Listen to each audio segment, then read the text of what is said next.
कपूरथला के सुल्तानपुर लोधी इलाके में सोनू सूद पहुंचे हुए हैं यहाँ के बाढ़ पीड़ितों का हाल जानने के लिए। और आप देख सकते हैं जहां तक आपकी नज़र जाएगी वहां तक सिर्फ आपको पानी ही पानी नजर आएगा। और इसीलिए सोनू सूद यहाँ पर पहुंचे हुए हैं ताकि जो बाढ़ पीड़ित हैं उनसे बात कर सकें और उन्हें जो भी संभव मदद है वो कर सके। अपनी बहन के साथ यहाँ पर आए हुए हैं और आप देख सकते हैं कि उनके साथ काफ़ी लोग भी यहाँ पर मौजूद हैं। लगातार वो बाढ़ पीड़ितों से मिल रहे हैं, हर संभव मदद का आश्वासन दे रहे हैं।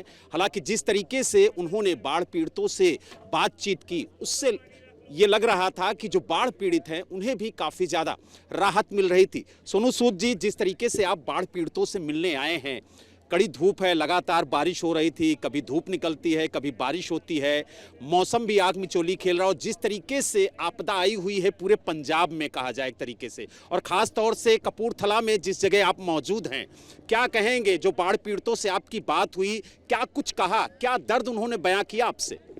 देखिए, मुझे लग रहा है कि ये एक ऐसी समस्या है जो बहुत समय से चलती आई है। हमें आज पता चला है क्योंकि हम यहाँ पर आए हैं, पर ये परिवार 23 में भी इन्होंने देखा, 1988 में भी देखा और उससे पहले भी देखते आए हैं। सो मुझे लगता है इसका हल ढूंढना बड़ा ज़रूरी है।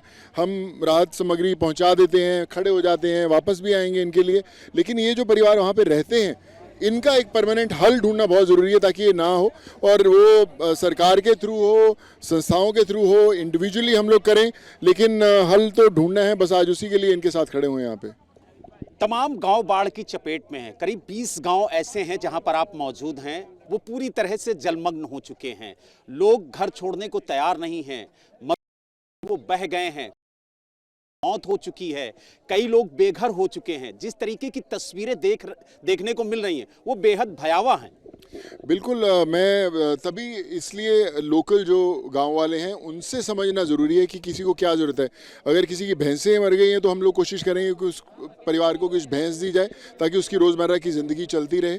अगर उन्हें किसी के घर टूटे हैं, छतें टूटी हैं, उनके अंदर कैसे रिपेयर करवा सकते हैं, क्या किसको खाना दे सकते हैं, क्या किसी को दवाइयाँ ऐसी दे सकते हैं। क्योंकि कई बार चीज़ें तो लोग बहुत भेज देते हैं लेकिन जो चीज़ें एक्चुअल चाहिए रहती हैं वो नहीं पहुँचती हैं, तो उसके लिए भी बहुत पहुंचना ज़रूरी है। मुझे याद है कि मैं अभी जस्ट आज मुंबई से पहुंचा हूं। मेरी सिस्टर मालविका पिछले कई दिनों से इन्हीं के साथ घूम रही है और मैं इनसे भी यही पूछ रहा था कि मुझे बताएं कि कौन कौन सी चीज़ें हैं, और लिस्टें मिली हैं और कोशिश करेंगे और इनसे भी लिस्टें लेंगे हम लोग कि क्या क्या चीज़ें हमें आपको चाहिए जो हम आपको पहुंचा सकें। लेकिन स्थिति ये है कि अगर गांव के लोगों को कुछ भी चाहिए तो वो कश्तियों और नावों के सहारे ही बाहर आते हैं और फिर सामान लेकर के अंदर जाते हैं घर के लिए। तो कहीं ना कहीं ये जो गैप है, जो कम्युनिकेशन है, वो पूरी तरह से टूट गया है। सड़कें जलमग्न हो चुकी हैं, खेत खलिहान झील बन गए हैं। जो तस्वीरें देखने को मिल रही हैं उससे उम्मीद लग रही है कि अभी फिलहाल ये जो प्रलय है वो टलने वाली नजर नहीं आ रही है कि 2-4 दिनों में पानी खाली हो जाएगा। देखिए, जज्बा कायम रहना चाहिए, बात 2-4 दिन की नहीं है। मैं जैसे बोला, ये परिवार तो कई सालों से जूझते आए हैं, लेकिन जब जज्बा आपका कायम रहता है तो फिर कितनी भी झीलें हों, कितने भी दरिया हों, उसको लांघने में पंजाबी पीछे नहीं हटते और हमेशा लांघ ही जाते हैं। एक आखिरी सवाल, सोनू सूद की तरफ से किस तरीके की राहत सामग्री दी जा रही है और क्या भरोसा दिया जा रहा है पीड़ितों को? बस मैं यही कहना चाहूँगा, सोनू सूद को आप सिर्फ आवाज़ दीजिए, क्या चाहिए आपको, मैं आई विल मेक श्योर कि वो आप तक पहुँचे। मुझे सिस्टम में जाने की ज़रूरत नहीं पड़ती, आप बस मुझे हाथ थामना आता है, आपके साथ चलना आता है। वही मैं भाई से भी बोला था कि आप मुझे बताएं कि आपको क्या चाहिए, हम वो सब पहुँचाएँगे। जो जो हमसे बन पाया वो लेके भी आए हैं, और जो नहीं ले आ पाए और जो चाहिए रहेगा हम कोशिश करेंगे कि जल्द से जल्द उन तक पहुँचे। आपकी बहन भी आपके साथ मौजूद हैं, लगातार आप इस इलाके को देख रही हैं। जिस तरीके की तस्वीरें देखने को मिल रही हैं वो बेहद भयावह हैं। ऐसी कल्पना किसी ने नहीं की होगी कि पंजाब में इस तरीके की त्रासदी देखने को मिलेगी। आपने लोगों से बात की, क्या कुछ कहा लोगों ने? क्योंकि दर्द तो बहुत है, वो दर्द कम नहीं किया जा सकता लेकिन बांटा जा सकता है। बिल्कुल सही बात है। जो दर्द वो लोग फेस कर रहे हैं, मुझे लगता है कि वो आप लोग सोच भी नहीं सकते, क्योंकि जब सिर पे जो छत है वो ही नहीं रही, जो उनके ड्रीम्स हैं वो टूट जाते हैं।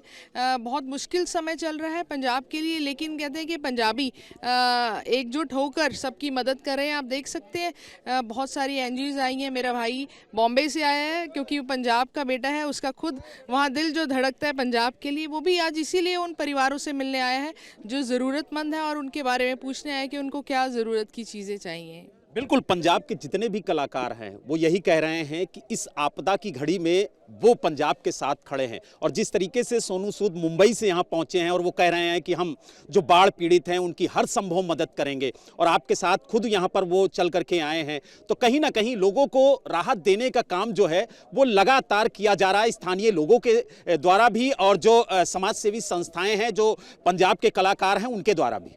बिल्कुल सही बात है। बहुत सारी एनजीओस और बहुत सारे कलाकार जो है एकजुट होकर मदद कर रहे हैं, चाहे उनको राशन की ज़रूरत हो, मेडिकल एड की ज़रूरत हो, चाहे उनकी छत पे उनको तरपालों की ज़रूरत हो, क्योंकि आने वाला जो समय है वो और बहुत ही मुश्किल रहने वाला है, क्योंकि जब पानी का लेवल आहिस्ता आहिस्ता नीचे जाएगा, बहुत सारी बीमारियां जो है, स्किन प्रॉब्लम्स जो है बढ़ने वाली हैं। उस समय जो चैलेंज है हम सबके लिए है कि जैसे अब हम सेवा कर रहे हैं, उस समय भी ऐसे ही एनजीओज आए और इन परिवारों का हाथ थामें। अगर हम हर एक इंसान एक एक फैमिली का हाथ थाम लें तो ज़रूर इनकी मुश्किलें हम दूर करेंगे। बिल्कुल, बड़ी बात आपने कही सोनू जी। जिस तरीके से ये पानी चढ़ा हुआ है, जब ये पानी उतरेगा तो कई बीमारियों को दावत देगा, कई बीमारियां फैलेंगी। उस दौरान लोगों को सहायता की सबसे ज्यादा जरूरत होगी, तो उस दौरान क्या सोनू सूद यहाँ पर मौजूद होंगे? हमेशा खड़ा रहूँगा। उस दौरान 6 महीने बाद आवाज़ देंगे, 1 साल बाद देंगे, तब तो भी मैं यहीं पे खड़ा मिलूँगा। मुझे पता है कि इसके जाने के बाद जब पानी नीचे लेवल जाएगा तब मेन तकलीफ़ें शुरू होंगी कि जिन किसानों ने कर्ज़े लेके आज फसलें बीजी थी या अपना आगे का प्लानिंग किया था, वो सब खत्म हो गया है। तो मैं तो बार बार बोलता आया हूँ कि इनके सबके कर्जे माफ़ होने चाहिए, इनको नए ऐसे सहूलतें देनी चाहिए ताकि वापस पैरों पे खड़े हो पाएँ। लेकिन हम लोग तो खड़े ही हैं और सब संस्थाएं खड़ी हैं और मिलके पंजाब को वापस खड़ा करेंगे। सोनू जी, अगर बात की जाए पंजाब की, तो कृषि प्रधान देश का ये कृषि प्रधान राज्य है और यहाँ पर जो फसलें हैं वो किसानों की पूंजी होती हैं, लेकिन आज किसानों की पूंजी पूरी तरह से खत्म हो गई है। किसान के जो खेत हैं वो झील बन चुके हैं, फसलें पूरी तरह से डूब गई हैं। एक तरीके से कहा जाए ऐसी मार मिली है कि 10 साल तक उबरना बेहद मुश्किल होगा। देखिए, पंजाब का किसान है, जब जो उसके हाथ में जो ताकत होती है वो बड़ी कमाल की होती है। और आपने भी यहाँ पे देखा होगा उनका जो जज्बा है, आप किसी के चेहरे पे वो उदासी नहीं देखोगे, एक जोश देखोगे कि भैया तकलीफ़ में आए हैं लेकिन वापस उभरेंगे। पंजाब का किसान एक मिसाल है सब लोगों के लिए। और आप देखेंगे कि हम सब वापस इतनी जल्दी खड़े होंगे ताकि देश भर में एक ऐसा मैसेज आएगा कि अगर सीखना है तो पंजाब से सीखो, कि जब मुश्किलों का सामना करते हैं और कैसे जल्द से जल्द वापस आते हैं। तो बिल्कुल आपने देखा किस तरीके से सोनू सूद अपनी सिस्टर के साथ यहाँ पर पहुंचे हैं, बाढ़ पीड़ितों से बात कर रहे हैं और उनका कहना है कि पंजाबी हर मुश्किल से लड़ने के लिए तैयार रहता है और इस आपदा की घड़ी में भी पंजाब उठकर खड़ा होगा और जल्द ही आपको फिर से वो रंगला पंजाब नजर आएगा।